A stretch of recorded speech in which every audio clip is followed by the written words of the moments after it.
The clock on the wall ticked like it knew something Jamie Langford didn't.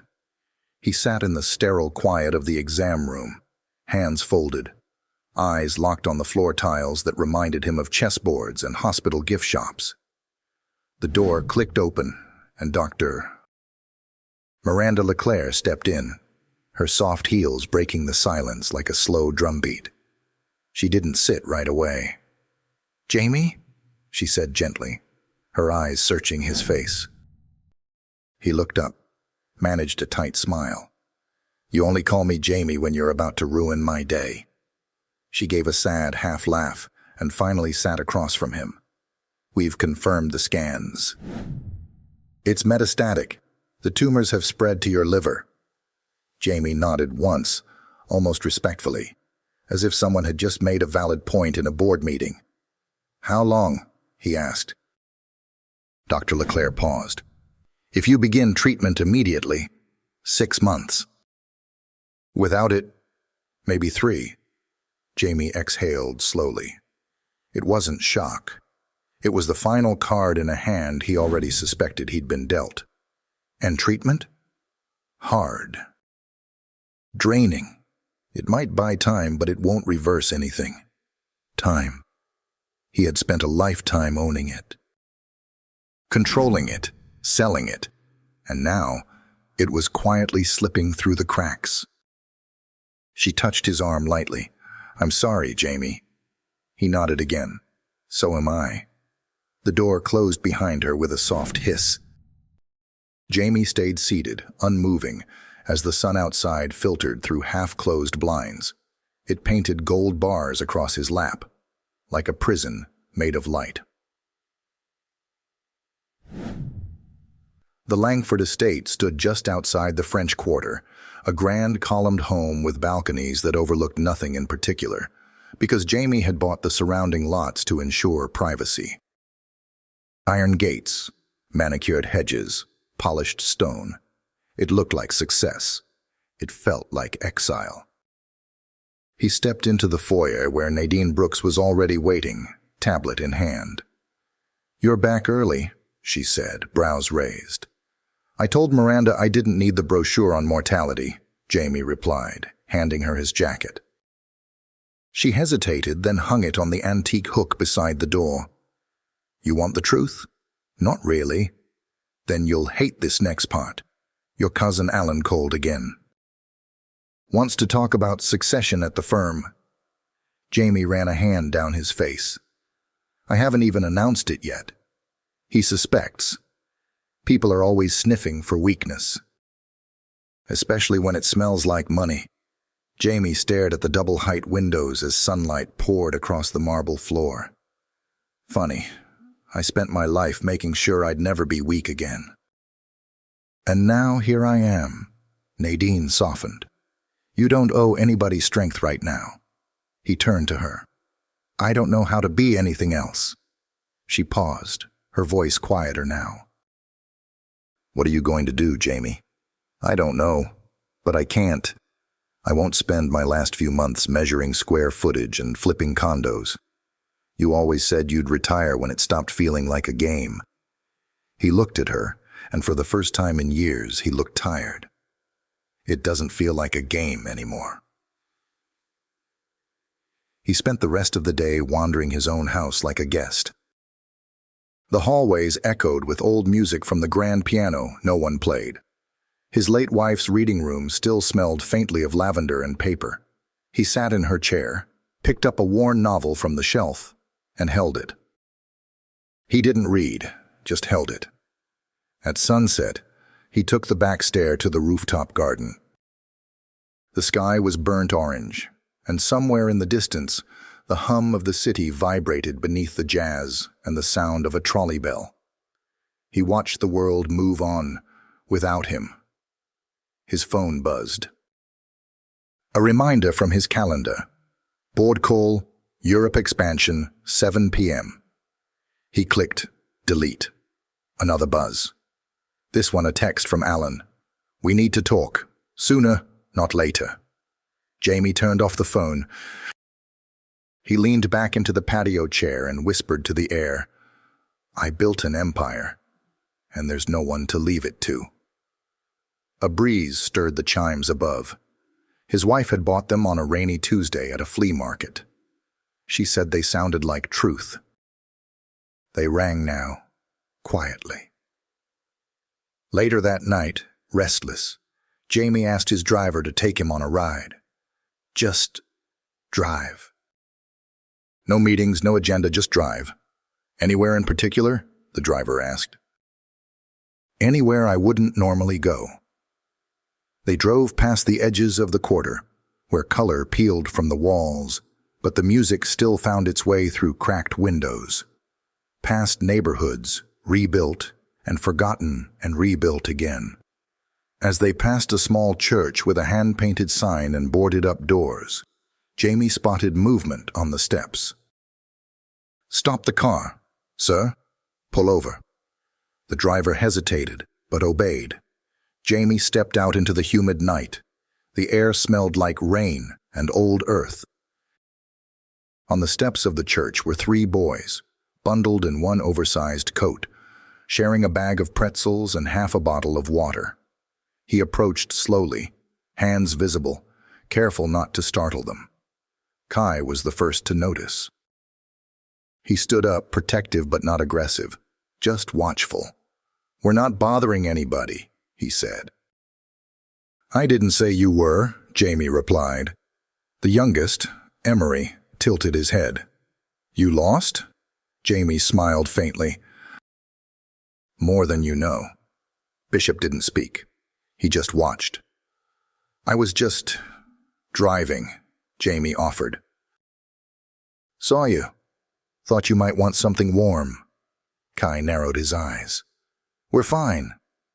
I'm not here to lecture you or fix anything, just I have food, a warm place." One night, no strings, silence. The boys exchanged glances. "Together," Kai said. "We stay together." "Of course." Jamie gestured back toward the car. "It's not much, but it's better than concrete." Emery stood up. "I like warm." Bishop shrugged. "Got nothing to lose." Kai hesitated. "If we don't like it, we leave. You can leave any time." Finally, Kai nodded. "Okay, one night." 20 minutes later, 3 street-worn boys stepped into a house that smelled of sandalwood and old money. Emery's eyes went wide. "Is this a museum?"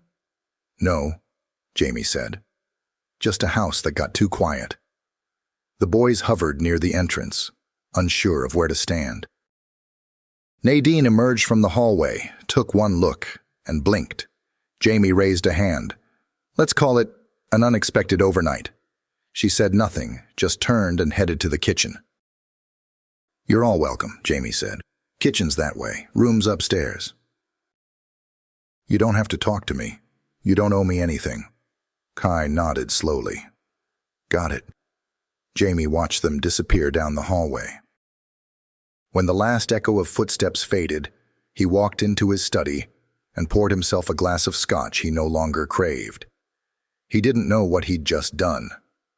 Only that, for the first time since his diagnosis, the silence in his house had changed. It wasn't empty anymore, just paused, waiting. If you enjoyed this video, comment 1 to let me know. If not, comment 2.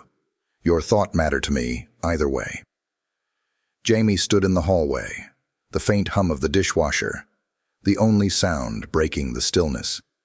He'd watched the boys eat, Emery bouncing on his toes at the sight of a stocked fridge, Bishop silently stacking napkins just to give his hands something to do, Kai barely touching his food, eyes scanning every corner like a man waiting for a trap to spring. He hadn't said much, didn't want to push. The truth was he didn't know what this was yet. A good deed? A distraction? A slow unraveling of the isolation he'd wrapped around himself like a fortress. He turned toward the guest wing, passing the open doors one by one. Through the last door on the left, he caught a glimpse of Emery curled in a reading chair, barefoot, holding a book upside down. Jamie knocked lightly. "You don't have to knock," Emery said, grinning. "It's not really our room." Jamie stepped inside. "You know that book's upside down, right?" "I was just smelling the pages," Emery said, as if that made perfect sense. "It smells like lemon and old." "She loved lemon tea," Jamie murmured. Emery looked up. "Your wife?" Jamie nodded. "She filled this whole place with things that made her feel grounded." Emery closed the book carefully and set it down. "She sounds kind." "She was," Jamie said softer now. "She would have liked you." "Do you miss her?" Every part of Jamie wanted to say something polished, something dignified. Instead, his throat tightened, and he gave the most honest answer he'd spoken in months. Every day. The silence that followed didn't need to be filled. Emery didn't ask more. He just said, "I hope someone misses me like that someday." Jamie turned toward the door, heart unexpectedly aching. "They will." As he walked away, he didn't see Emery pull the blanket tighter around himself, not because he was cold, but because he felt safe in a way he didn't quite understand. Shut. The next morning smelled like toasted cinnamon and scrambled eggs. Nadine stood at the stove, flipping pancakes as if she hadn't already voiced her dozen concerns to Jamie in the kitchen before sunrise. "3 boys?" she'd said, not even bothering to lower her voice. "Unvetted, unsupervised, and one of them reprogrammed my thermostat last night." Jamie sipped his coffee. "Which one?" "Tall one. Quiet." "Fixed the broken screen too, but that's beside the point. He's 14. You know I started flipping houses at 17. Flipping is not the same as inviting strangers into your home when you have a terminal diagnosis." Her words landed with a little more bite than she intended. She winced. "I didn't mean it like that." Jamie held up a hand. "It's okay. I need truth-tellers around me." "You always have been." She softened. "Then let me tell you this too. If you're going to do this, Jamie, do it for the right reason." "What's the wrong reason?" "To feel needed. Or to feel less alone." He didn't answer, and Nadine knew that meant she'd hit something real. When the boys entered the kitchen one by one, eyes cautious but curious, she shifted into her default mode, motherly but firm. "Eat up, then we'll talk about what comes next." Later that morning, Jamie stood in the garden, phone pressed to his ear, his other hand resting on a stone bench his wife used to sit on. "I'm serious, Gwen," he said into the line. "I need you to come by." "Jamie, I'm a state-assigned caseworker, not a personal consultant. These boys need help, and I need to know what I'm allowed to do without the state knocking down my door." A pause. "You sure you're not trying to buy redemption?" she asked. "I'm dying. That ship's already sailed." Another pause. "I'll come by after lunch." "And Jamie?" "Yes? This isn't a project. These are children, broken ones." "I know," he said. "So am I." By early afternoon, the atmosphere in the house had shifted. The boys had claimed space. Bishop had commandeered the garage and was taking apart an old radio he found in a storage bin. Emery was in the library, reading to himself aloud in dramatic voices. Kai sat in the sunroom, not touching the iced tea Nadine had set down beside him, eyes fixed on Jamie's financial reports. Jamie watched him from the hallway. "That's a quarterly breakdown," he said, stepping in. "Took my team 4 weeks to compile." Kai didn't look up. "You're over-leveraged in 3 regions. Too much reliance on seasonal growth projections." Jamie blinked. "How old are you again?" 16, almost." "You want a job?" Kai looked up then. "You trying to fix us?" Jamie sat down across from him. I'm trying to understand you. Most adults don't. I'm not most adults. Kai's eyes narrowed. You say you want to help, but people like you. You're used to everything being a transaction. Jamie leaned forward, elbows on his knees. I don't want anything from you. That's what makes this weird.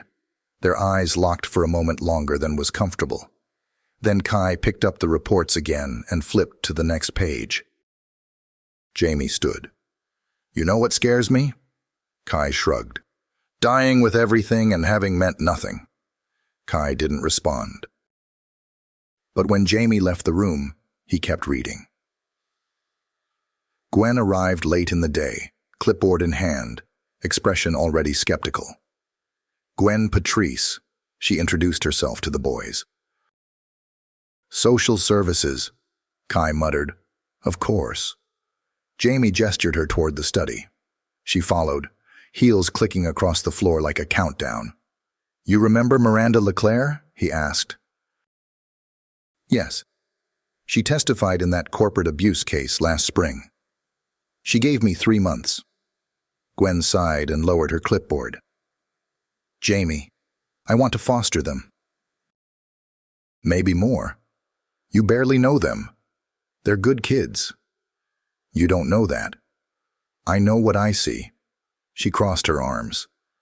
You want to build a legacy. I get that. But these kids aren't legacy pieces. They're lives. Jamie nodded slowly. So help me do it right. She studied him. Something in his eyes had changed. Not desperation. Not guilt. Something steadier. All right, she said, but you're going to be evaluated like any other potential guardian. Good. And I want to talk to them. Separately, he nodded again. Whatever it takes. As she left the room, Jamie exhaled and looked at the spot on the rug where his wife once dropped a teacup and laughed for 10 full minutes. He'd scolded her about the stain.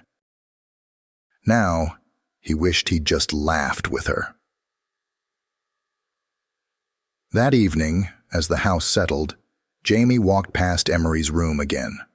The boy was curled up, reading the same book from the night before. Any better right side up? Jamie asked, leaning against the doorframe. Yeah, Emery said. The mom in the story makes everyone tea when things go bad. Jamie smiled. That sounds familiar. Do you think we'll get to stay? Emery asked, voice barely above a whisper. I don't know yet. But do you want us to? Jamie looked at him, really looked. Yes, he said. I think I do. Emery didn't say anything more. He just smiled, small and soft, and went back to reading. Rain slid down the tall windows of the Langford estate like soft fingers pressing against glass. Outside, New Orleans exhaled one of its slow, silver-gray mornings, humid and still. Inside, the kitchen buzzed gently with the sound of eggs sizzling and coffee brewing. Nadine moved with practiced ease, slicing strawberries and mumbling under her breath about boys who didn't rinse plates. Bishop sat at the end of the counter, tinkering silently with a broken toaster Jamie had found in the garage. Sparks were nowhere in sight, but the smell of copper and toast hung thick in the air. Jamie stepped in, freshly shaved, his shirt sleeves rolled to his elbows. He fixing it or dismantling it permanently? He asked, pouring himself coffee. Nadine didn't look up. We'll know when it either toasts or explodes. Bishop's head tilted slightly. It's fixed. The timer was off. Poor soldering. Jamie blinked. How'd you know? Sounded wrong. Nadine arched an eyebrow. The toaster? The circuit. Jamie turned to her. Remind me again what I was doing at 14. Arguing with me about whether pineapple belonged on pizza. Still does. She smirked. You're wrong. Jamie chuckled, then turned to Bishop. What else do you know how to fix? Bishop shrugged. Stuff. Wires, machines, anything with parts. Jamie studied him. You ever been inside a lab? No. Would you want to? Bishop hesitated. Labs are for smart kids. Jamie leaned on the counter. I think you've confused smart with polished. You're one, not the other, and that's okay. Bishop looked away, lips twitching at the edge. Before Jamie could say more, footsteps echoed down the hall. Kai, sharp-eyed and dressed in yesterday's clothes, entered the kitchen like a storm on pause. You were up early, Jamie said. Didn't sleep. Jamie poured another coffee and handed it to him. Kai accepted it but didn't say thank you. He didn't have to. Jamie could see it in the way he didn't set the cup down. I've been thinking, Kai said, about last night, that woman, Gwen. You brought her here without warning us? Jamie nodded. You're right. I should have said something. Kai's voice tightened. We've dealt with systems before. People who smile while they file papers that ruin your life. She's not like that, Jamie said gently. You don't know that. You think because you're rich you can rewrite the rules for us. But they don't bend for people like us. Jamie set down his cup, letting silence settle for a beat. I'm not trying to bend the rules, he said. I'm trying to make a place where they don't matter for once. Kai stared at him, unreadable, then turned, walking away without another word. The screen door clicked shut a few seconds later. Nadine glanced up. He's not wrong. Jamie looked out the window where Kai now sat on the porch swing, staring out at the rain. I don't know what I'm doing. She laid down the knife. Good. That's the first honest thing you've said to yourself in a while. Later that day, Jamie pulled out his old Rolodex, a dusty relic from a past that didn't live in the cloud. Flipping through names, he paused on a card written in tidy cursive. Celeste Alden, Community Development Director, Tulane Medical. Cell. He stared at the number for a long moment, thumb hovering over the digits. Don't, he muttered. Then, do. Then, after a long exhale, he dialed. It rang 3 times. Celeste speaking. Her voice was the same, low, velvet, purposeful. Jamie hesitated. Hey, it's Jamie Langford. A pause. I wondered when you'd call. That sounds ominous. That sounds overdue. He swallowed. I need a favor. Of course you do, she said, but not unkindly. Not for me. For a boy, he's different, smart. Never had a chance. Celeste was quiet. Then, come by the campus tomorrow. Bring him. If you're serious. I am. I hope you are. Jamie hung up and stared at the phone like it had just challenged him to a duel. That night, as he was reviewing some old project files, a soft knock came at his study door. It was Emery. I can't sleep, he said. Jamie gestured to the couch. Me either. Emery padded in, wrapped in a blanket, hair sticking up in every direction. I keep thinking this is a dream, that I'll wake up back in the shelter. Jamie closed his laptop. I used to dream about things ending too.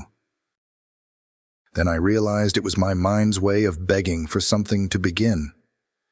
Emery looked down at his feet. Do you think people can change? Jamie smiled sadly. It's the only thing we're guaranteed. They sat in silence, the rain tapping gently on the windows. You know what I miss? Emery asked. What? The way my mom used to hum when she cooked. Even when we had nothing, she'd hum like the food came from somewhere special. What happened to her? Emery stared at the bookshelf, his eyes glassy but steady. She got sick too fast, no insurance. The hospital did what they could, but we were just numbers. Jamie reached for the journal on the side table and wrote something down. Emery watched. "What are you writing?" "Things I should remember." "Why?" Jamie looked at him. "Because when you're gone, I want to remember what mattered." Emery's eyes welled up, but he blinked fast and looked away. "That's sad." "It's honest." Another silence. Then Emery asked, "Was she nice, your wife?" Jamie nodded. "Kind." "Curious. Brave. She'd have seen you like a star in a storm." Emery smiled. "No one's ever said that to me." "You'll hear it again," Jamie said. "Just wait." The next morning, Jamie found Kai sitting on the front steps, staring at the street. "I want to show you something today," Jamie said. Kai didn't answer right away. "Not a lecture," Jamie added. "Not a trick. Just a campus. Someone I trust." Kai finally looked up. "Why?" "Because you're sharp. Because I think the world needs to meet you in places that don't expect you to show up." Kai stood slowly. "One condition." "Name it. We stop pretending this isn't temporary." Jamie nodded once. "Fair." Kai followed him to the car, both of them silent, both knowing something had shifted, something unspoken but true. And for the first time, Jamie felt the beginning of something real, not just a gesture, not just guilt. A connection. One thread at a time, stitching together lives that had unraveled in the dark. If you enjoyed this video, comment 1 to let me know. If not, comment 2. Your thought matter to me either way. The Tulane campus shimmered in the late morning haze, its tree-lined paths buzzing with quiet energy. Students hurried past with backpacks slung over their shoulders, earbuds in, coffee cups in hand. Jamie walked beside Kai in silence, their steps uneven, but heading in the same direction. Kai kept his hood up, eyes scanning buildings like puzzle pieces he wasn't sure how to fit into. Jamie could see his guard was high today, higher than usual. "They don't even look at you," Kai said suddenly. "These people. Like I'm invisible." Jamie glanced at him. "You're not." "I am here." Jamie stopped walking. "Why do you think I brought you?" Kai stared at him, wary. "To see what it feels like to be in a place that forgot to make room for someone like you. So that one day, when you're building your own place, you'll never forget who gets left out." Kai blinked, a muscle in his jaw twitching. Then he looked away. The doors to the research center opened automatically as they stepped inside. Cool air met them, along with the scent of paper, floor wax, and something sterile. Celeste was already there, standing tall in heels and a crisp ivory blazer, her natural curls pinned back, reading something on her tablet. When she saw Jamie, her face flickered between surprise and something softer. Then her eyes moved to Kai. "This must be your sharp one," she said. Kai crossed his arms. "I have a name." "Good," Celeste replied, not missing a beat. "Means you came prepared to use it." Jamie smiled faintly. "Celeste Alden, meet Kai." Celeste extended a hand. Kai hesitated, then shook it. She turned to Jamie. "He's got a storm behind the eyes. I like that." Kai gave Jamie a side glance. "Is she always like this?" "Unfortunately," Celeste laughed. "Follow me." She led them down a corridor of glass-walled labs and study rooms. Students tapped at laptops, some debating theories on whiteboards. Kai slowed his pace, his eyes hungry but still cautious. "This place," he muttered, "feels like a different planet." Celeste stopped at a door labeled Innovation Lab 3 and opened it. Inside was a space unlike anything Kai had seen. Rows of monitors, prototype devices on display, 3D printers humming like bees. Everything shimmered with potential. "This is where we train minds that think 5 steps ahead," she said. "The kind of minds that don't just follow trends. They see what's missing." Kai walked in slowly. He touched nothing, but took in everything. "Sometimes," Celeste continued, "kids like you don't get into places like this until someone else writes their story. I'd rather hear yours." Kai looked up. "You're just being nice because Jamie asked." Celeste tilted her head. "No, I'm being honest because I've been you. I just didn't have someone like Jamie walking me through the door." Jamie stood back, letting them talk. Watching Kai open, just a fraction, felt like watching light through a cracked window. Subtle, but undeniable. Celeste turned to Jamie. "Give us 15 minutes. Jamie nodded. "I'll be right outside." As the door shut behind him, he exhaled and sat on a bench across the hallway. He ran a hand through his hair, already graying at the edges. The minutes felt longer than they should have. When the door opened again, Kai stepped out quietly. His expression was unreadable, but his hands were no longer in his pockets. "Ready to go?" Jamie asked. Kai nodded. They didn't speak again until they reached the car. "I'm not saying yes," Kai said as they pulled out of the parking lot. "I'm not asking you to," Jamie replied. "But I want to go back." Jamie looked at him. "Whenever you're ready." Kai turned toward the window, and for the first time since they'd met, he allowed himself a half-smile. Just for a second. Back at the house, the energy had shifted. Jamie sensed it before he even walked through the front door. Something was wrong. Nadine met him in the foyer, arms folded, face pale. "What happened?" he asked. "We had a visitor." Jamie's stomach sank. "Who?" "Alan." Jamie froze. "He came here. Unannounced. Said he wanted to check on things. Saw the boys." "Saw everything." Jamie cursed under his breath. "What did he say?" "That you're unwell. That you're making reckless decisions. And that he's going to petition the court for temporary conservatorship." Jamie felt the floor tilt slightly beneath him. "He thinks I've lost my mind," he whispered. "He thinks you're vulnerable," Nadine corrected. "And that you're building a legacy that doesn't include him." Jamie turned and walked toward the study, the hallway stretching longer with every step. He closed the door behind him and sat in the leather chair that used to feel like command. Now it just felt cold. He pulled out his journal and opened to a fresh page. They laughed. Maybe they always will. But they didn't see Bishop rewire a toaster with a bent spoon, or Emery whisper to a book like it was a friend, or Kai walk into a lab and not flinch. They laughed, but I know better. A soft knock came at the door. It was Celeste. Jamie stood slowly. "How?" Nadine called. "Thought you could use a voice that didn't echo." He chuckled bitterly. "Right now everything echoes." Celeste stepped inside, her tone gentler now. "You knew this would stir things up.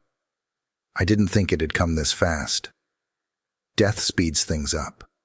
Jamie looked at her. "You always were better at saying hard things. And you were always better at pretending they didn't hurt." They sat across from each other. "I'm scared," Jamie admitted. "Not of dying, of wasting what little time I have left." Celeste looked at him, her gaze softening. "Then don't waste it proving anything. Just love them. That's legacy." Jamie swallowed hard. "Do you ever think it could have been us?" She smiled faintly. "Once. But you chose the Empire. And you?" "I chose people." They sat in silence, the weight of the years between them pressing gently on the room. Not regret, not exactly. more like recognition. Jamie looked up. "You think I can do this?" "No," she said. "But I think you will." He nodded slowly, the words sinking deep. As she stood to leave, she turned back. "When you're ready, tell them the truth, all of it. What if they leave? Then it wasn't real to begin with." Jamie didn't move for a long time after she left. Then he opened the door and found Emery in the hallway, notebook in hand, eyes wide. "I didn't mean to listen," Emery whispered. "But we're not going anywhere." Jamie's voice cracked as he answered, "Thank you." He reached out, hesitated, then rested a hand on the boy's shoulder. And in that small gesture the house shifted again, not louder, just fuller. Jamie stood in the quiet of the courtyard just past dawn, watching the shadows shift beneath the magnolia tree. The garden was still damp from last night's rain, and a breeze rustled the leaves like soft applause. He held a coffee mug in both hands, but the warmth didn't reach his fingers. Inside, life stirred. Emery's laugh rang faintly from the upstairs hallway. Bishop's footsteps followed with the sound of something clanking, probably another appliance he'd halfway disassembled. But it was Kai's silence that held Jamie's attention this morning. Yesterday had been a step forward. Today felt like a return to guarded eyes and clipped words. Something had changed, or maybe something had been triggered. Thinking about legacy again?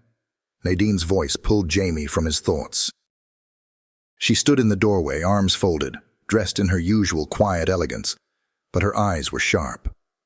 "Thinking about Alan," Jamie said, "and how fast he moved. Like he was waiting for me to slip." "He was," she said simply. "You built a world where everyone assumed you'd never need anyone. Now you do." "It's shaking them." Jamie nodded slowly. "I don't want this to become a circus. These boys, they deserve more than that. They deserve honesty," Nadine said.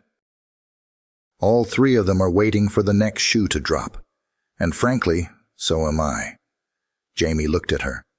"You don't trust me?" "I do," she said, softer now. "But I also remember the man who disappeared into business meetings while his wife went through chemo, who buried himself in work after her funeral instead of grief." He turned his eyes back to the garden. "And now I'm trying to undo it all in 3 months." Nadine walked closer. "You don't have to undo it. You just have to do this right." Jamie swallowed. "How do I know if I am?" She reached for his hand, gave it a squeeze. "Because this time you're not doing it alone." Later that morning, Jamie called Ray Sellers, the old shelter coordinator. His voice crackled through the speaker, warm but wary. "Jamie Langford. There's a name I didn't expect to hear again. I need your help," Jamie said. "That makes 2 of us," Ray replied. "Let me guess. This is about Kai, Bishop, and Emery? I want to foster them officially. Start the paperwork." A long pause. "You serious?" "As serious as dying gets." Ray exhaled through the line. "Look, they've been burned before. Systems, promises, the whole lot. Kai especially. You pull this and then back out. He won't bounce back." "I won't back out." Ray's voice softened. "Then you'd better come see me in person. They trust me. And frankly, I want to look you in the eye." "Today? I'll make time." Jamie ended the call, already dreading the trip, but knowing it mattered. When he told the boys over lunch, the reactions were mixed. "You want to what?" Kai said, fork frozen midair. "Start fostering." "Officially," Jamie repeated. "I want to be more than a stranger who fed you once." Kai's jaw clenched. "You sure this isn't a guilt thing?"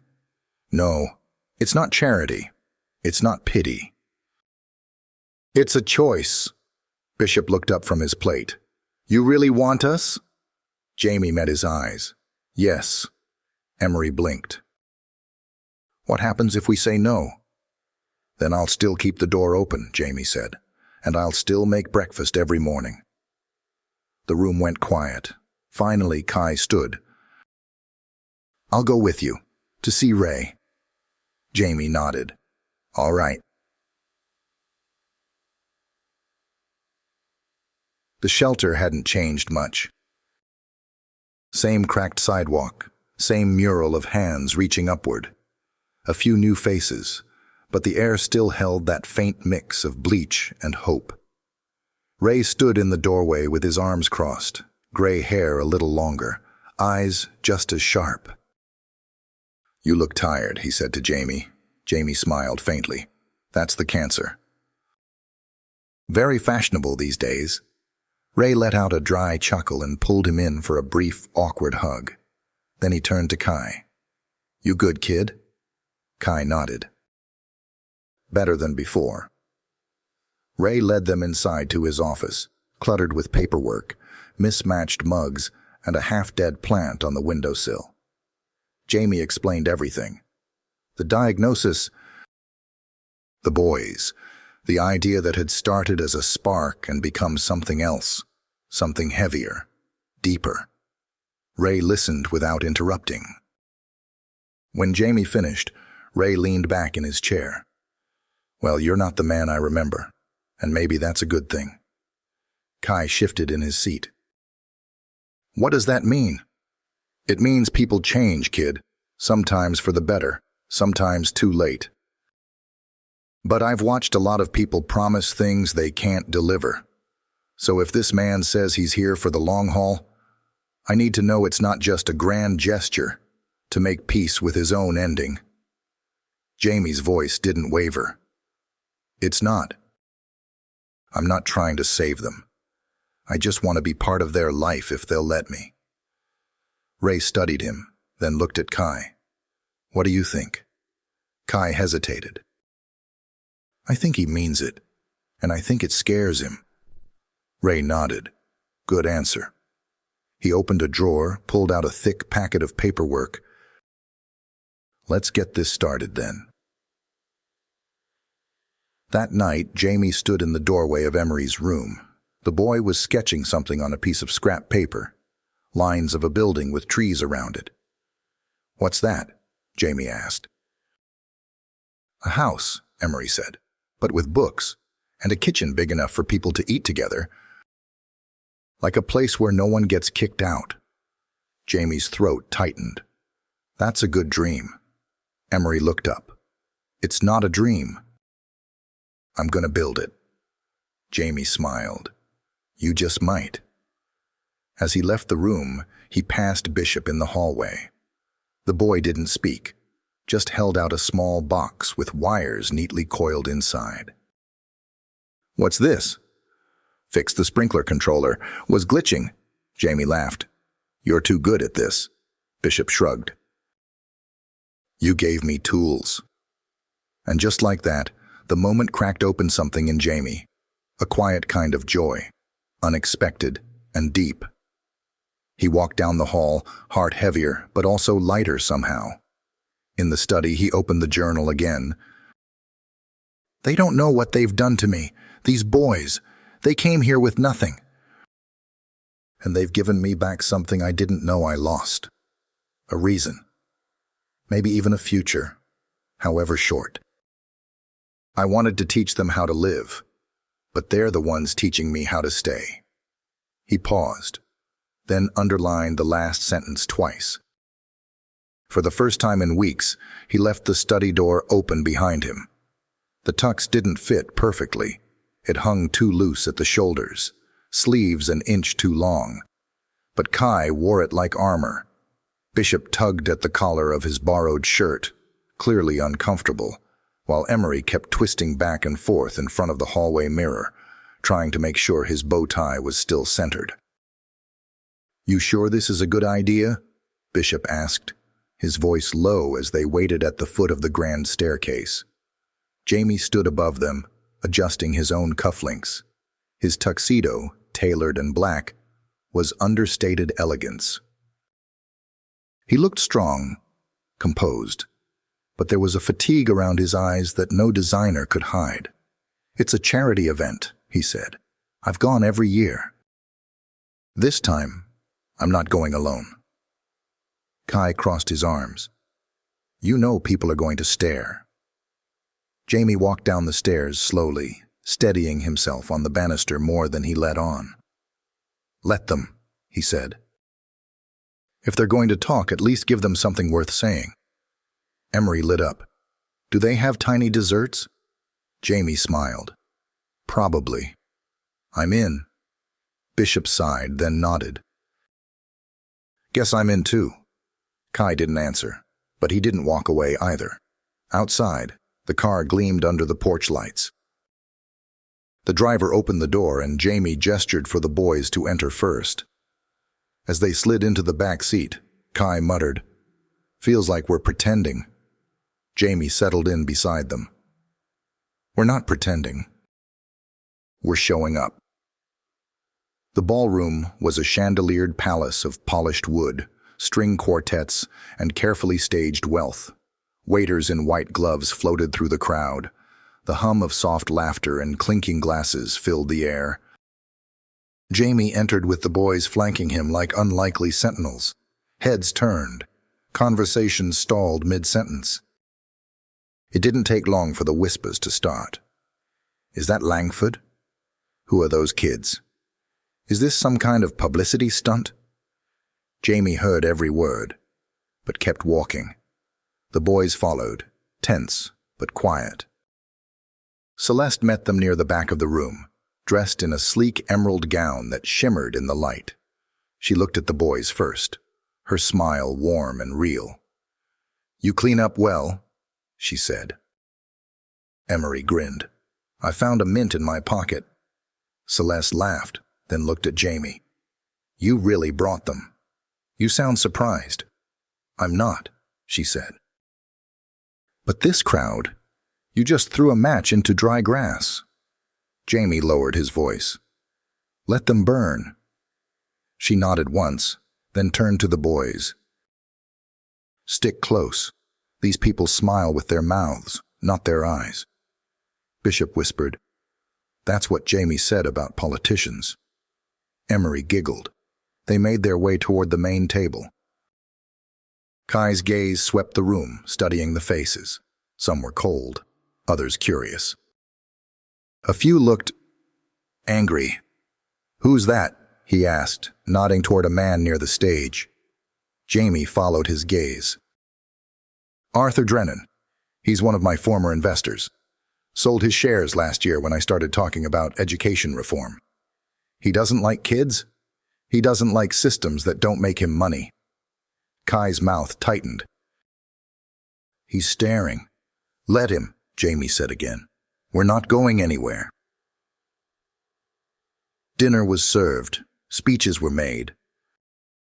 Jamie said nothing for most of it, just watched the boys navigate their first formal event with grace that surprised even him, until the MC cleared his throat. "Tonight, we welcome a man who needs no introduction, Jamie Langford, our longtime benefactor and host." "Jamie, would you like to say a few words?" Jamie stood slowly, the spotlight catching the edge of his cuff as he adjusted his jacket. He walked to the mic.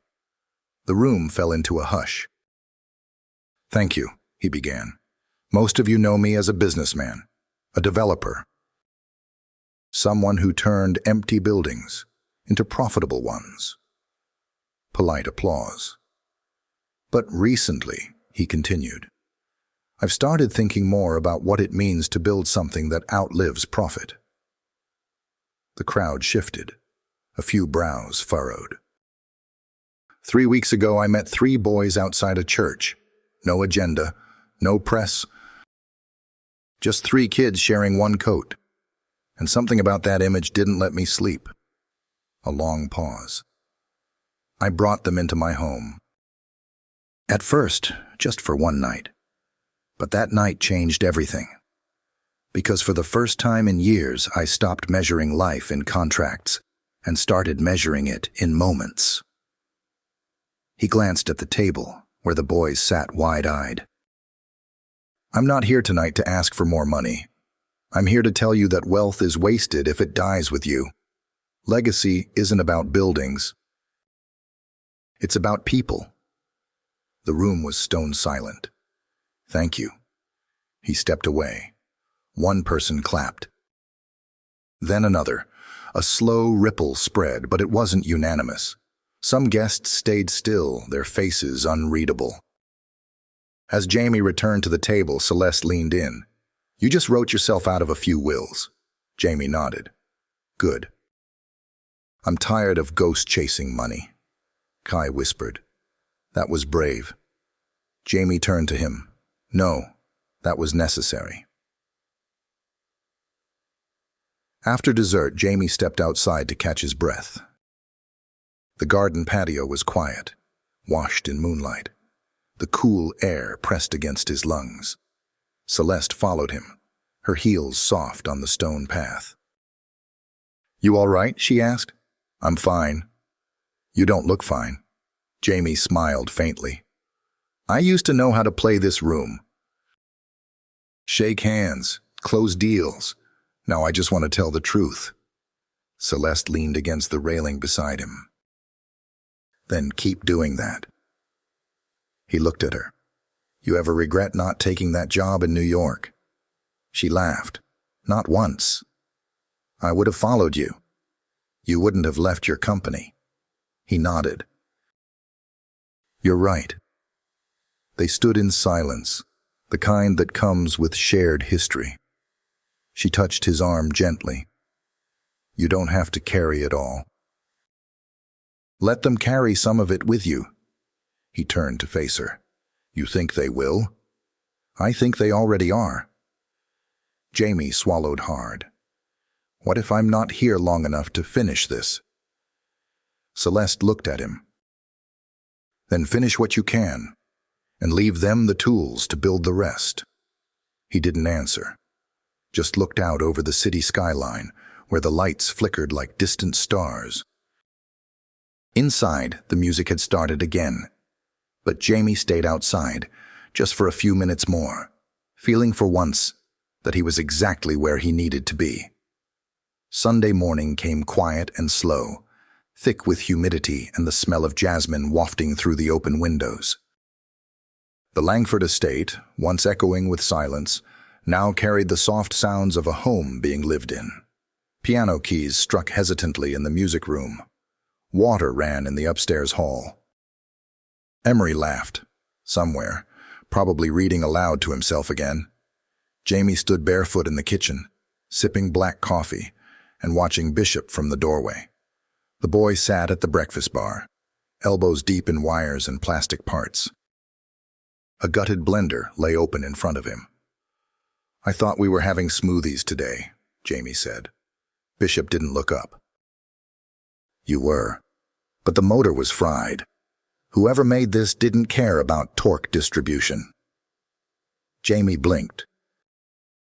I have no idea what you just said.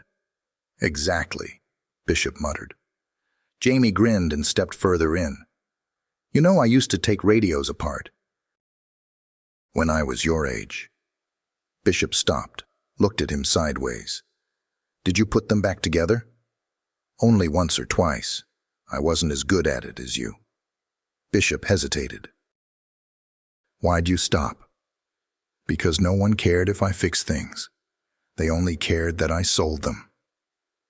Bishop went quiet. Jamie leaned against the counter. Do you like it? Fixing stuff? Bishop nodded. It makes sense. The pieces fit, or they don't. And people? Bishop's voice lowered. They're harder.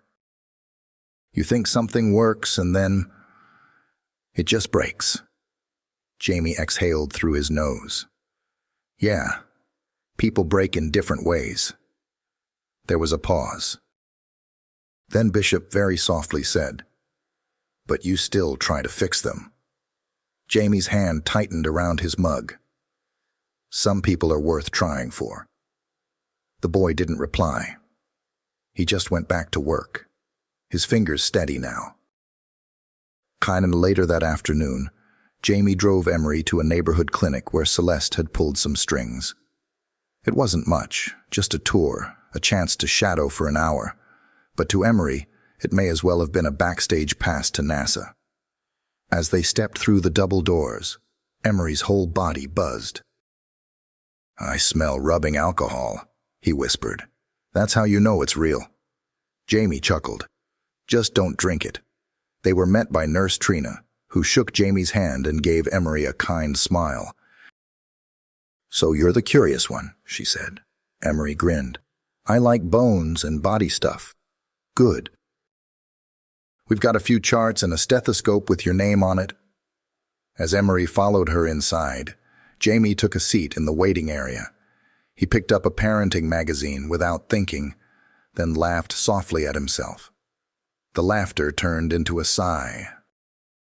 He reached into his pocket and pulled out the small notebook he carried everywhere now. Pages filled with half-thoughts, fragments of memory, promises he didn't want to forget. He opened to a fresh page. He sees the world like it's a science experiment he wants to understand, not fix.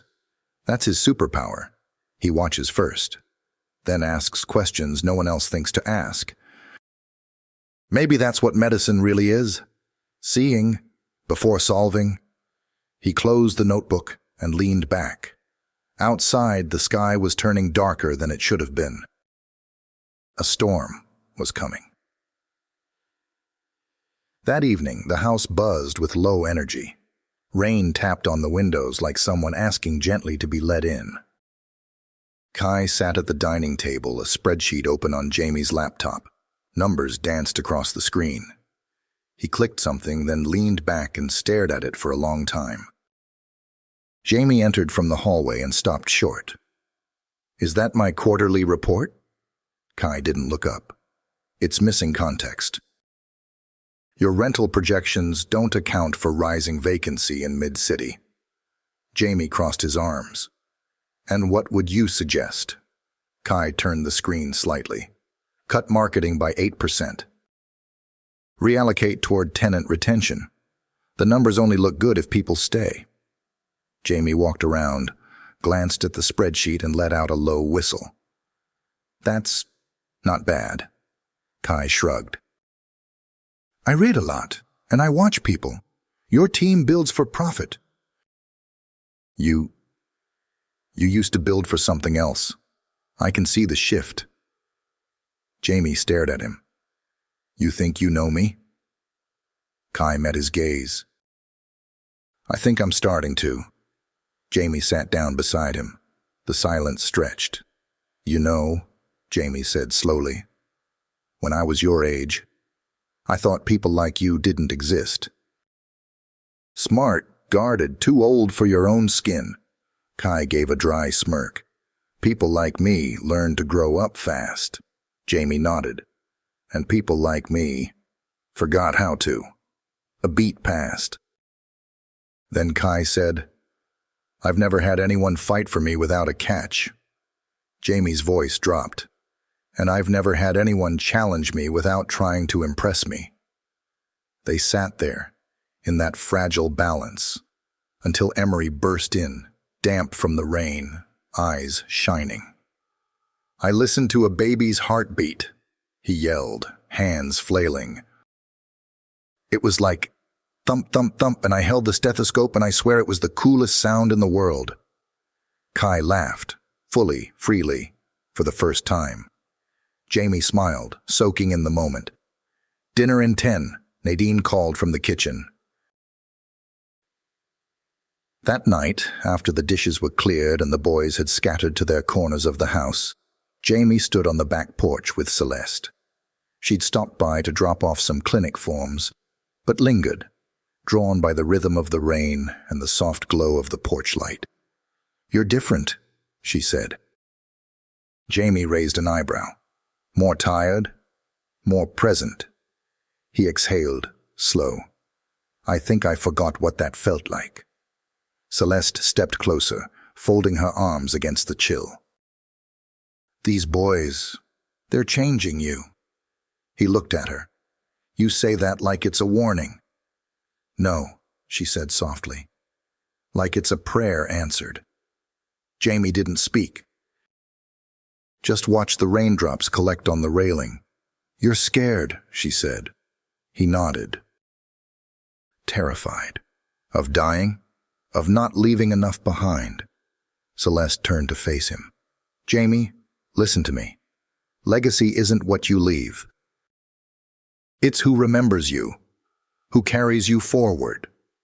His eyes found hers, old grief behind them. "You always did see through me. I always loved you for it." He swallowed. Breath caught in his throat. They didn't kiss. They didn't need to. There was something deeper in the silence between them. A knowing, a forgiveness, a beginning that never started, but maybe, somehow, still mattered. Jamie looked out at the rain. Inside, he could hear Emery humming. Bishop was arguing with the dishwasher. Kai was probably rewriting a business plan for fun, and for the first time since the diagnosis, Jamie felt like his life was not winding down. It was winding in. Closer, tighter, towards something that looked a lot like home. The letter arrived 2 days later. Thick, ivory paper, hand-delivered by a man in a navy suit who barely made eye contact. Jamie took it at the door, eyes narrowing the moment he saw the embossed crest in the corner. "Langford Holdings Legal Division," he read aloud, more to himself than anyone else. He closed the door quietly. Nadine looked up from the parlor as he walked in, envelope still in hand. "Bad news wears expensive stationery." Jamie said nothing. He just sat on the edge of the piano bench and opened it. The letter was short, cold, sharp. To Mr. Jameson Langford, "It has come to our attention that due to your recent health disclosures and personal decisions, specifically the informal fostering of 3 minor dependents, your role as chairman of the Langford board may be subject to review. A formal hearing has been scheduled for next week. Respectfully, Alan Reese, acting board counsel." Jamie read it twice, then again. And once more, slower. He folded the letter and placed it gently on the coffee table. "I should have seen this coming," he said. Nadine moved to sit across from him. "He's making his move. He always was waiting. You've given him fuel." Jamie looked up. "Because I took in 3 boys? Because you stopped playing the game? And because for the first time in your life, you're not thinking about the optics." Jamie let out a bitter laugh. "Maybe I finally stopped caring what the stockholders think." "That's noble," she said gently. "But if he wins this, Jamie, you could lose control of the company, of the foundation, of everything." Jamie leaned back, staring at the ceiling. "Then I need to decide what really matters." Kai found the letter later that night. He wasn't snooping. He was looking for a pen. The envelope was open, sitting on the desk in Jamie's study. Temptation was too quiet to resist. He read it once, jaw clenched. Then he knocked. Jamie opened the door to find him standing in the hallway, arms folded. "You were going to tell us?" "I planned to." "When?" Jamie stepped aside. "Come in." Kai walked past him, then turned. "So he wants to take it all. He's not wrong. My health, the choices I'm making, they scare people who are trying to protect the legacy." Kai narrowed his eyes. "He wants to cut us out." Jamie didn't answer. "That's it, isn't it?" Kai pushed. "He thinks we're a threat to your estate." "Like we're parasites." "You're not. But that's what this is about." Jamie's silence said enough. Kai stepped back, anger flaring behind his eyes. Not loud, not explosive. Just hot. controlled. You know, when I first came here, I thought this place was temporary, that you were just some rich guy with a guilt complex. Jamie's voice was low. I'm still figuring out which parts of that are true. Kai looked at him for a long moment. So what now? Jamie sighed. There's a hearing. I'll go. I'll fight it. Kai's voice dropped. We want to fight with you. Jamie blinked. All of us, Kai said. You think you're carrying this alone, but you're not the only one who wants this to work. Jamie swallowed. You don't have to stand in the line of fire. Kai shrugged. We've been through worse. There was a pause. Then Jamie whispered, Thank you. Kai nodded once. Get some sleep. You're gonna need it. The next morning, Jamie sat across from Celeste at a small cafe tucked into the corner of a quiet street, where jazz drifted out from speakers and the waiter knew not to hover. She read the letter in silence, then looked up at him. So this is the storm. He nodded. Feels personal. Because it is. You're rewriting the narrative. Men like Alan don't like when the story changes. I don't care about the board. Celeste raised an eyebrow. You should. If they remove you, they'll freeze your access. Your assets, your ability to protect those boys. Jamie leaned forward. Then tell me what to do. Bring character witnesses. Paint the story they're too afraid to tell. Show them who these boys are, what you're building. They'll say it's sentimental, that I'm not thinking clearly. Then let them. And show them you're not just reacting, you're building a future, one that's bigger than legacy. Jamie rubbed his temples. I've never had to fight for something like this. Celeste placed a hand over his. Then fight like someone who's not afraid to lose everything, because that's the only way you'll keep what matters. He looked at her. Will you be there? She nodded. Wouldn't miss it. Back at the house, Jamie found Emery on the back patio with Bishop, both of them huddled around a makeshift device made from wires, spoons, and half a toaster. What are you two building? Jamie asked. A motion sensor, Bishop replied. To keep Kai from sneaking snacks at midnight, Emery added proudly. Jamie laughed. Then sat. There's something I need to tell you both. Their faces shifted. I'm being challenged. Legally. For control of the company, the house, even the foundation I've started. By who? Emery asked. Someone who doesn't think I should be making decisions right now. Bishop frowned. Because you're sick? Because I'm different now, Jamie said. Because I stopped doing what they expected. Emery looked up. What can we do? Jamie smiled, heart aching. Just be who you are. That's all I need. Bishop studied him. Are you scared? Jamie thought about lying, but then he looked at their faces, both of them waiting, listening. Yes, he said quietly, but not of them. I'm scared of not finishing what we started. Emery stood and walked to him, pressing something into his hand. It was a folded sketch of a building, the one Emery had shown him before. I added bedrooms, he said. And a clinic room, for checkups. I want it to be real. Jamie stared at the drawing, then at the boy, then back at the dream. I do too, he whispered. And in that moment, soaked in fear, Jamie realized something stunning. He wasn't just fighting to keep his life intact. He was fighting for theirs to begin. The courtroom smelled like paper and perfume, an odd mix of bureaucracy and performance. Light filtered in from high, narrow windows, casting streaks across polished floors and stiff shoulders. The air was cool, but the tension made everything feel heavier, closer. Jamie sat at the front with his lawyer, a steady woman named Maren Voss, whose calm was built like a shield. He wore his best suit, same one he'd worn to his wife's memorial, same one he hadn't worn since.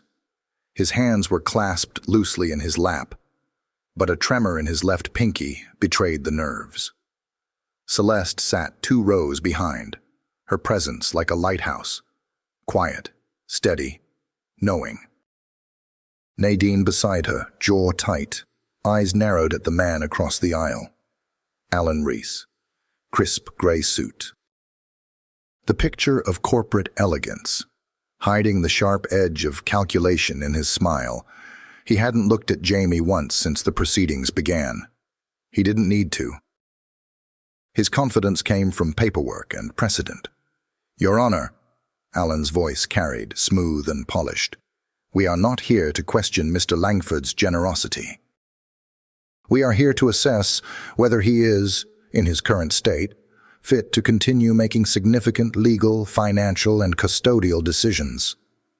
Jamie closed his eyes for a moment, breathing through the slow build of anger. Alan continued, "A terminal diagnosis, compounded by recent emotionally driven behavior, including the unvetted fostering of 3 minors from the street, demonstrates instability. We owe it to the Langford legacy to ensure that its direction is not dictated by sentiment." There it was. Sentiment, the dirty word. Marin rose. "Your Honor, we reject the implication that compassion negates clarity. Mr. Langford's medical condition does not inhibit his cognitive ability. In fact, I have medical testimony affirming his mental clarity. And as for the minors, each of them is here today, willingly, to speak for themselves." A murmur moved through the room. The judge, a woman in her 60s with the no-nonsense demeanor of someone who'd seen every excuse in the book, nodded. "Very well. Bring in the witnesses." Kai was the first to stand.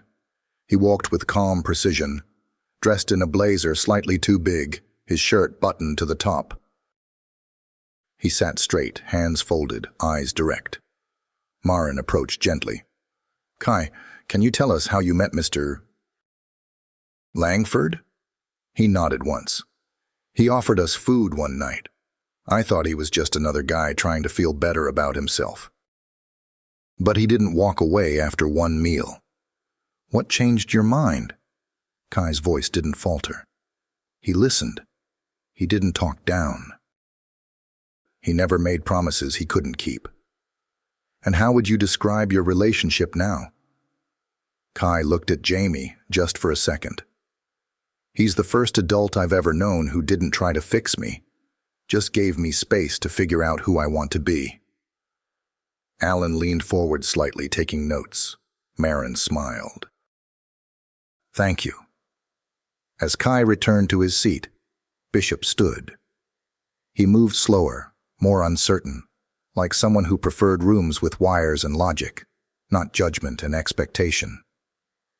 "Bishop," Marin said, "you've been living with Mr. Langford for how long now?" 54 days. A chuckle rippled through the room. "And in those 54 days, he gave me tools, not just physical ones. He let me fix things, help people. I didn't know I liked that. I thought I was just good at hiding." Marin stepped closer. "And now?" Bishop's voice was smaller but firm. "Now I think I might be good at more than that." Jamie looked down, throat tightening. "Thank you," Marin said, and Bishop returned to his seat without looking at anyone. Then came Emery. He almost skipped to the stand. The tie around his neck was crooked, and his hair still stuck up in the back, despite Nadine's earlier attempts to tame it. Marin softened her tone. "Emery, how has your life changed since meeting Mr. Langford?" Emery didn't hesitate. "I don't worry about being cold at night, or being forgotten. Or if I'll have to move again. And what do you want to be when you grow up?" "A doctor." "Why?" He smiled, eyes wide. "Because Jamie says when you care about people, you don't just tell them, you show up for them." and doctors show up. A few quiet sniffles sounded from the back of the room. Marin paused. "Thank you, Emery." As he stepped down, he waved at Jamie. The judge didn't smile, but her expression softened. Alan stood again. "Your Honor, these testimonies, while heartfelt, are from minors. We cannot base a multi-million-dollar estate's future on emotional anecdotes." Celeste rose from her seat then, voice calm but clear. "Then base it on this: Mr. Langford isn't dying recklessly. He's living intentionally. For the first time in decades. And I'd argue these boys aren't just part of his decision. They're the reason it's finally grounded in truth." The judge tapped her pen on the bench. "I've heard enough." Everyone stilled. This case isn't about whether Mr. Langford is emotional. It's about whether he's incapable. I see no proof of incapacity. I see a man facing his mortality with uncommon clarity and choosing connection over comfort. This court does not consider that a liability." She paused. "Petition denied."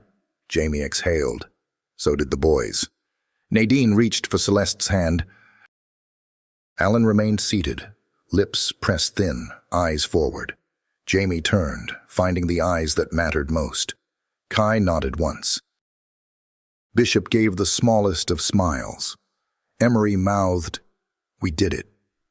And for the first time since the diagnosis, Jamie felt something settle inside him. Not the end, not survival, but the beginning of something worth finishing. The celebration wasn't loud. No champagne corks, no grand toasts. Just warmth. Back at the house, the boys scattered into familiar corners of their new home. Emery threw open every window to let the spring air in. Bishop tuned the stereo to a soft jazz station, then busied himself rewiring a ceiling light in the hallway that had been flickering for weeks. Kai sat in the study, alone with a legal pad and 3 open books, already sketching out financial models for something he hadn't even named yet. Jamie stood in the kitchen, leaning against the counter, watching it all unfold. "They're building a rhythm," Nadine said quietly from beside him. Jamie smiled. "Feels like music." She handed him a folder. "The adoption paperwork is ready to file. Ray sent it this morning." His hand trembled slightly as he took it. "It's really happening. They chose you just as much as you chose them." Jamie looked down at the folder, fingers brushing the edge like it might disappear. "I thought I was giving them a second chance." Nadine tilted her head. "But they gave you one." The back door creaked open and Celeste stepped in, brushing wind from her hair. She still had that calm, composed air about her, but Jamie could tell. Today had moved something in her, too. "You sure this house can handle this much energy?" she teased. Jamie chuckled. "It used to be too quiet. Now I'm the one trying to keep up." Celeste glanced at the folder in his hand. "You're going to file it?" He nodded. "Tomorrow." "I'm proud of you." Jamie looked at her. "Can I tell you something that I've been holding on to for years?" Celeste met his eyes. "Yes. I should have chosen you back then, but I couldn't see past what I thought success looked like." She didn't flinch. Just stepped closer. "I know. I'm not saying this to chase something. I'm saying it because I need you to know. I never stopped feeling it." Celeste's eyes glistened. "You don't have to explain." He reached out, gently brushing his fingers against hers. "I want to." The silence between them said more than any words could. Then from the living room, Emery's voice broke through, loud and excited. "Guys, come look." Jamie and Celeste followed the sound, finding all 3 boys gathered around the TV, where the local news was playing a feature about the hearing. Someone had leaked it, just enough to get people talking. The anchor's voice was calm, respectful. In a rare and emotional testimony, Mr. Langford's decision to foster 3 homeless boys has sparked both debate and admiration. The Langford Project, an initiative focused on transitional housing and educational mentorship, will open its first center downtown next month. Sources say the facility will be operated in part by the boys themselves, under Langford's mentorship. Emery gasped. "We're on TV." Bishop raised an eyebrow. "Did they say we're running it?" Kai turned to Jamie. "We are?" Jamie stepped forward. "If you want to." Emery clapped his hands. "I want to." Bishop nodded slower. "I could help set up the systems, wiring." Inventory. Kai was quiet. Then he said, "I've already drawn up a structure for how to onboard volunteers, but we'll need funding." Grant proposals. Jamie smiled, heart full. "Sounds like a team to me." The next morning, the living room buzzed with preparation. Drafts of presentation boards were taped to the walls.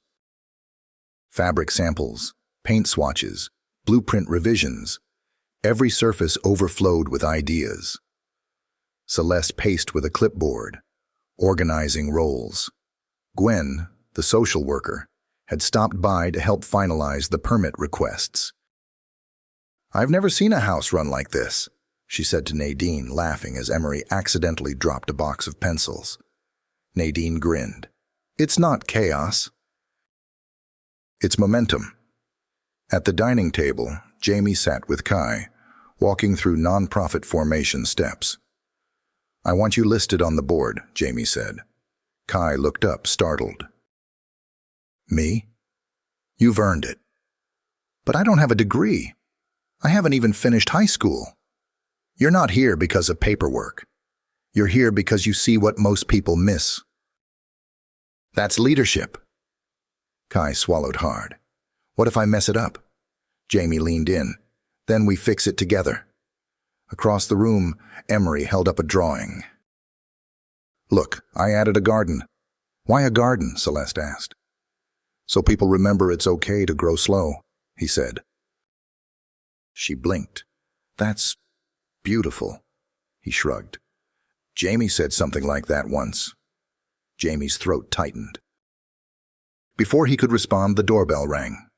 It was a courier, a small envelope. "No return address." Jamie opened it carefully. Inside, a single card. "Langford Project Grant revoked. Board investors have withdrawn. Remaining funds frozen pending review." Jamie stared at the words, reading them again and again. His hand dropped to his side. "Jamie?" Nadine's voice. He looked up, trying to speak, but the words caught. Celeste took the card from his hand. "Read it."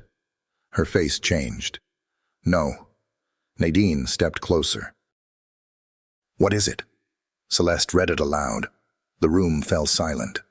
Emery looked up from his paper. "Does this mean we can't do it?" Jamie finally found his voice. "It means we're not funded." Kai stood slowly. "This is Alan." "Has to be." Jamie nodded. He couldn't stop the adoption, so he went after the next thing. Bishop looked stunned. "Everything we planned." Jamie stepped forward, his voice breaking but steady. "It doesn't end here. We started this with nothing. We can build it again." Emery's voice wavered. "But what if people don't care?" Jamie knelt in front of him. "Then we make them care. With our stories, our truth, our work. They tried to shut us down with a signature. Let's answer with action." Kai looked at him. "So what do we do now?" Jamie stood, taller than he'd felt in weeks. "We rally." Celeste smiled. "And we start with a press conference." Kai grabbed his laptop. "I'll draft the statement." Nadine reached for her phone. "I know a journalist who owes me a favor." Bishop walked over to the blueprints. We don't need fancy. We need functional. Jamie watched them, heart heavy, but filled with awe. They weren't just reacting. They were rising, and this time, no one would stop them. Rain came hard that morning. A fast southern storm, slapping windows, drenching the garden, drowning the sounds of the city beneath a sheet of water and wind. Inside the Langford house, it was strangely quiet. No humming from Emery. No clanging from Bishop. Even Kai had closed his laptop and sat still, eyes fixed on the gray beyond the glass. Jamie didn't come downstairs. At first, no one said anything. They waited. Maybe he was just tired. Maybe he needed the quiet. But by mid-morning, Nadine climbed the stairs and knocked on his door. No answer. She opened it gently. Jamie was slumped in the armchair by the window, a blanket draped over him, a book open in his lap, face pale, skin clammy. "Jamie?" she whispered, already walking toward him. He stirred, barely. "Didn't want to wake anyone," he mumbled. "Your fever's back," Nadine said, kneeling beside him. "You should have told someone. I didn't want them to see me like this." She grabbed his hand. It was too warm. His breath was shallow. "I'm calling Celeste." "No hospitals," Jamie rasped.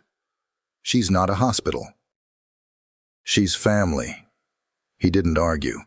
Within the hour, Celeste arrived, soaked to the knees, stethoscope already slung around her neck. Her coat was still dripping when she leaned in to check Jamie's pulse. "Low-grade fever," she murmured. "Probably an infection brewing. We need labs." Jamie coughed softly, trying to sit up. "I'm fine." "No, you're not," she snapped, eyes flashing. "And don't you dare try to disappear on us just when they need you most." He looked at her, tired. "It's not about disappearing. It's about not dragging them through it. You think shielding them from pain is protection? It's not. It's isolation, Jamie." He closed his eyes. Celeste stood and turned to Nadine. "Get Emery." Nadine hesitated. "Are you sure?" "Yes," Celeste said. "He needs to see what truth looks like, even when it hurts." A few minutes later, Emery walked in, quiet, careful. His small frame seemed even smaller in the doorway. Jamie opened his eyes and smiled faintly. "Hey, stargazer." Emery moved closer. "You're sick." Jamie nodded. "You said you were okay." "I said I was fighting." Emery's voice cracked. "Are you losing?" "I don't know yet." Silence fell between them like a dropped stone. Then Emery climbed into the chair beside him, careful not to jostle the blanket. He took Jamie's hand. "You're not allowed to leave until the center opens." Jamie chuckled weakly. "Deal." Downstairs, Kai paced the kitchen, phone pressed to his ear, voice low and urgent. "I don't care if the grant fell through," he said. "We're launching. We have the space, the team, the model." Bishop sat at the table printing out schematics for a scaled-down design. "Half the cost, same impact." "We'll crowdsource if we have to," Kai said. "We'll call the paper, the city council. Anyone who will listen?" He hung up. Gwen stood in the doorway holding a manila folder. "You're serious about this?" Kai looked at her. "We don't have the luxury of waiting anymore." She handed him the folder. "Then here. This is a list of private donors who've supported youth housing projects before. Some of them might take your call." Kai took the folder and nodded. "Thank you." Gwen placed a hand on his shoulder. "You're doing what Jamie hoped you would." He looked away. "I just wish he could see it." "He will." That night, as the storm slowed to a drizzle, Emery sat beside Jamie, still holding his hand. "You scared?" he asked softly. Jamie didn't answer for a while. Then, Yes, but not of dying, of not seeing this through. Emery's grip tightened. I wrote something, he said. Want me to read it? Jamie smiled. I'd love that. Emery pulled a folded sheet from his hoodie and began. Legacy isn't a name on a wall. It's not money or buildings or awards.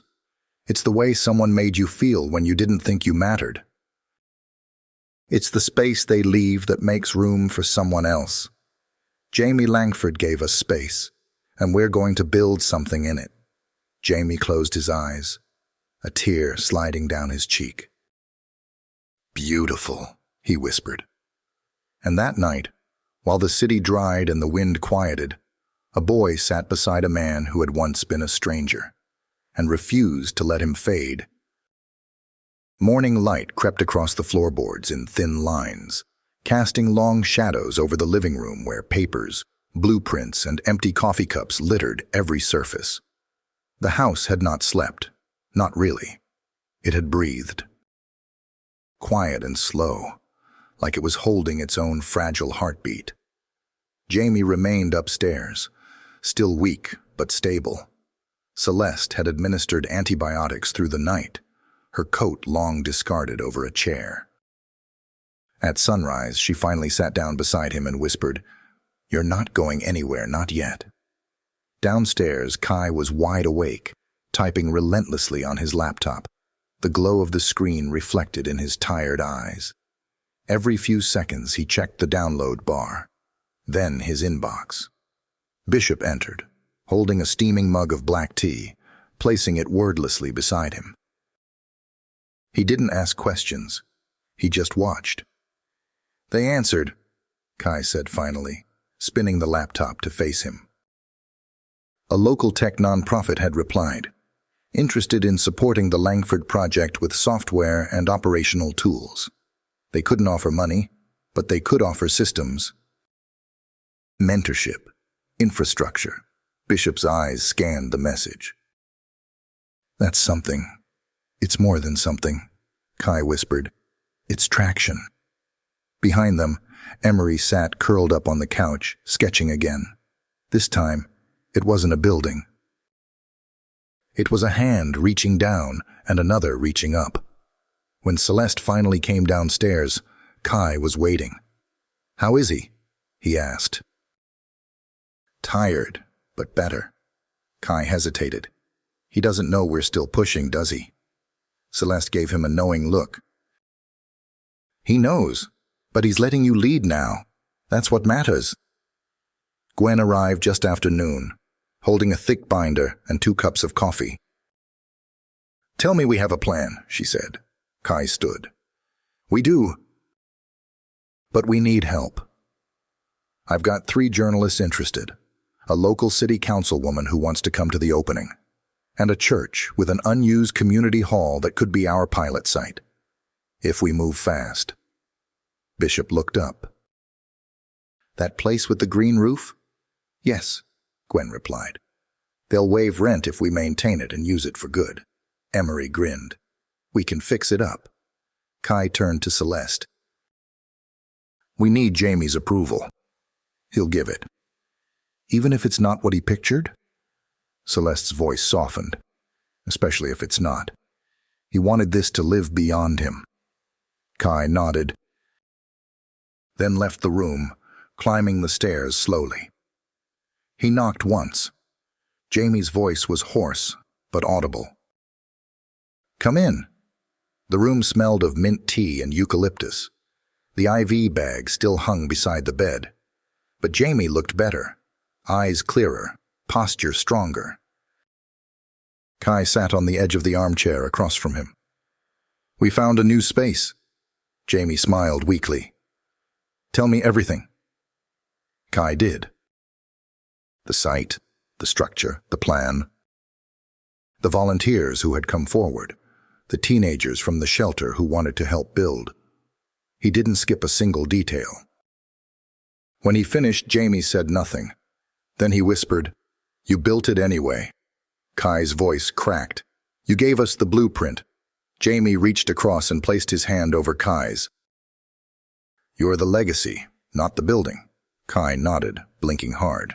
Jamie continued. You three, you turned an ending into a beginning. That's more than I ever hoped for. A pause. Then Jamie reached toward his nightstand and pulled out a folder. This is the final version of my will.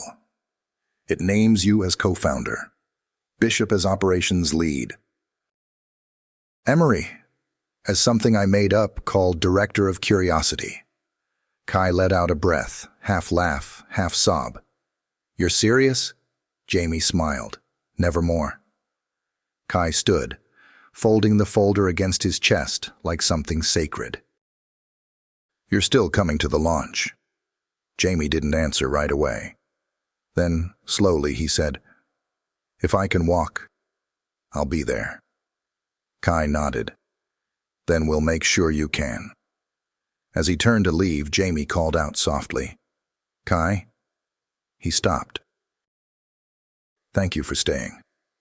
Kai looked back, eyes full. Thank you for giving me something worth staying for. He closed the door behind him, stepping back into a house no longer filled with hesitation, but motion, purpose, and a promise they intended to keep. The community hall with the green roof didn't look like much from the outside. Peeling paint, cracked steps, a faded cross still clinging to the brick like memory. But to Jamie, seated in the passenger side of the van, it looked like destiny showing up with scuffed shoes and open arms. Kai helped him out slowly, careful with the weight. Jamie had insisted on walking the last few feet, not because he had to, but because he wanted to. Inside, the old sanctuary had been transformed. The pews were gone, replaced with folding tables lined with sign-up sheets and clipboards. A mural covered the back wall, 3 open hands painted in warm tones, reaching forward. The words Langford Project arched above in Emery's handwriting, traced large enough for the world to read. Jamie stepped inside. Every breath was slower now, but steadier. Celeste waited by the front, clipboard in hand, radiating quiet pride. You made it. Wouldn't miss it, Jamie whispered, eyes sweeping the room. Bishop stood near the tech table, showing a group of local teens how to use the check-in system he'd coded from scratch. Emery flitted between stations, guiding families through tour signs he'd drawn in colored pencil. Kai was already speaking with a local business owner about donations. It was more than a launch. It was a beginning. Gwen approached Jamie, offering him a seat near the wall of photographs they'd framed overnight. Shots of the boys working, the team painting, a candid of Jamie laughing over coffee with Celeste. He sat carefully, taking it in. You did it, Gwen said. No, Jamie corrected gently. They did. Outside, a crowd had begun to gather. Locals, journalists, Councilwoman Pratt, who gave a short speech about reclaiming forgotten spaces and reinvesting in overlooked potential. She turned to Jamie midway through and added, This city has been shaped by people who didn't wait for permission. Mr. Langford reminded us of that. Applause followed. Not thunderous, but real. After the formalities, Jamie stood once more. Kai helped him to the front of the room. Emery passed him a microphone with both hands like it was sacred. Jamie paused. The room hushed. I built a lot in my lifetime, he said, voice raspy but clear. Skylines, contracts, profit margins. But none of it gave me what these past few months have. He turned toward the boys. They taught me how to show up, how to let go, how to listen without needing to fix. This space isn't about me. It's about what happens when we believe in second chapters. And who gets to write them? He looked at the mural behind him.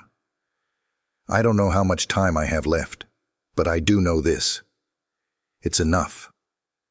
The silence that followed was full of feeling. No one moved. No one dared speak. Then, softly, Celeste started to clap. The others followed, one by one, until the entire room stood, not out of politeness, but out of something else. Respect, recognition, love. Jamie turned and leaned against Kai for support. "We keep going," he whispered. Kai nodded. All the way. Outside, Alan Reese watched from across the street, not in a suit, not behind a podium. Just a man who had come to see what all the noise was about. He didn't cross over, but he didn't walk away either. Inside, Emery ran up to Jamie with a clipboard. "We got 27 people signed up for next week's workshops." Jamie grinned. "Make it 28. "I'll teach one." Emery beamed. "Can I call it the Jamie session?" "You can call it anything you want." Celeste placed a hand on Jamie's back, steadying him. "You all right?" she asked. He nodded, for the first time in years. And as the afternoon sun spilled through the windows and laughter echoed off newly painted walls, Jamie Langford, millionaire, mentor, man once afraid to be remembered for the wrong things, let go of the fear, because he knew now he was building something no one could take away. The rain had stopped, but the streets still shimmered from it, clean, quiet, soft-edged. The city felt like it had exhaled.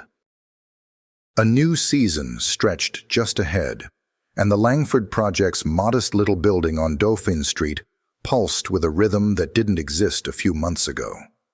Inside, Bishop stood on a step stool, adjusting the overhead lights in the workshop room. He had reprogrammed the timing sensors to save electricity and added a failsafe to prevent overheating. His hands moved with the kind of confidence no one had ever bothered to name in him, until Jamie. Emery sat in the corner, working with two younger kids on how to label parts of the body using paper cutouts and colored tape. He didn't instruct. He invited. "Where does the heart go?" he asked one girl. "Right here?" Her giggle filled the space like music. And Kai was at the front desk, reviewing next month's budget with Councilwoman Pratt's aide. He wore a pressed shirt. His posture carried weight now. Not arrogance, but a quiet authority earned, not given. Jamie sat near the front window, a blanket over his legs, journal resting on his lap. He didn't speak much that day, but his presence was enough. People greeted him as they entered. A few shook his hand. One woman knelt and said thank you, tears in her eyes. He only smiled. Celeste arrived just after 2, balancing a tray of cafe drinks and a clipboard. She leaned down, kissed Jamie's temple gently, and whispered, "You need to eat." "I'm not hungry," he murmured. "You still need to eat." He accepted the coffee with a grateful glance, and her fingers lingered on his shoulder for a moment longer than usual. The door opened again, and Jamie looked up. Alan. This time he wasn't across the street. He walked in with hesitant steps, no entourage, no arrogance. Just a quiet look in his eyes that no one recognized at first. Kai froze behind the desk. Celeste stood straighter. Jamie raised a hand before anyone could say a word. Alan walked forward, stopping just a few feet away. "May I sit?" Jamie nodded toward the empty chair beside him. Alan lowered himself into it like it weighed more than he expected. For a long moment, they just sat. Two men who had built an empire, broken each other's trust, and circled the same silence for too many years. Alan spoke first. "I saw the coverage, the center." "The kids." Jamie said nothing. Alan cleared his throat. "You were right." "About all of it." Jamie turned slowly. "Took you long enough." Alan cracked a smile. It was tired. "Honest. You always knew how to make a point." "You came to make one?" Alan shook his head. "No." I came to say I was wrong. Jamie blinked. Alan continued. I thought legacy was control. Turns out, it's impact. And you've made more of it in 3 months than I did in 30 years. Jamie looked at him, something shifting behind his tired eyes. You still have time. Alan let the words settle. Is there room here for someone like me? Jamie didn't answer right away. Then he looked toward Kai, Emery, Bishop. Finally, he turned back to Alan. If you're willing to listen more than you speak, yeah, there's room. Alan exhaled. A single nod. I can do that. They sat in silence again. Not tense this time, just quiet. Across the room, Emery ran to Jamie with a folded piece of paper. I drew something, he said. Jamie took it gently. It was a drawing of the building, the mural, 3 boys in front. And Jamie in the middle, hands on their shoulders. Emery beamed. That's us. Jamie swallowed hard. That's everything, he whispered. Celeste leaned down beside him. You okay? Jamie looked up at her, eyes glassy. I'm more than okay. I'm full. Bishop crossed the room, unplugging the soldering iron. Lights are fixed, he called. Kai approached with the finalized budget. We're in the black, he said. Barely. But we're stable. Jamie smiled, then reached for his journal. He flipped to the final page. Wrote slowly. They laughed when I brought them home. They stopped laughing when the world changed because of them. He closed the journal. Outside, the sky began to turn amber. Inside, a family kept building. The last sunrise Jamie ever saw came quietly. No dramatic golds, no blazing streaks. Just a soft pink hush spreading across the sky like it was afraid to wake him. But he was already awake. Wrapped in the knit blanket Celeste had left on the porch swing, Jamie sat with his journal open on his lap. His fingers trembled slightly as he traced over yesterday's final entry. Legacy lives in who shows up after you're gone. He hadn't written another word since. Inside, the house stirred. The boys were getting ready. Today was the 1-year anniversary of the Langford Project's official opening. It had grown fast. 2 new locations, a waiting list of volunteers, and over 100 teens served. The original site still bore the mural, but now there were fresh coats of paint, flower beds Emery insisted on tending, and a small plaque outside the door. Founded by Jamie Langford, continued by those who believed. The door creaked open behind him. You didn't sleep again, Celeste said, stepping out barefoot, holding 2 mugs. Jamie took one, grateful for the warmth. I didn't want to miss this, he whispered. She sat beside him, close enough that their shoulders touched. I dreamed of you last night, he said. Oh yeah? You were singing in the kitchen. That old Ella Fitzgerald tune. Celeste smiled. That's how you know it was a dream. I don't sing in front of people. You did once, he said. Right after my father's funeral. In the car, her face softened. You remembered that? I remember everything now. Isn't that funny? When time gets short, your mind stops making room for noise. It only keeps what matters. She looked at him, her expression barely holding. Jamie took a slow breath. I need you to promise something. Celeste nodded, already bracing herself. When I'm gone, don't let them grieve like they lost something. Let them live like they found something. Celeste's voice was tight. You think they won't grieve? I just want them to do it honestly. Let it hurt, but then let it move. I promise, she whispered. Inside, Emery ran through the hallway with a jacket dragging behind him. "Where's my speech? Bishop." "Did you print it?" Kai's voice followed, calm but stern. "It's in your folder. Third tab. The one labeled, 'Don't Panic.'"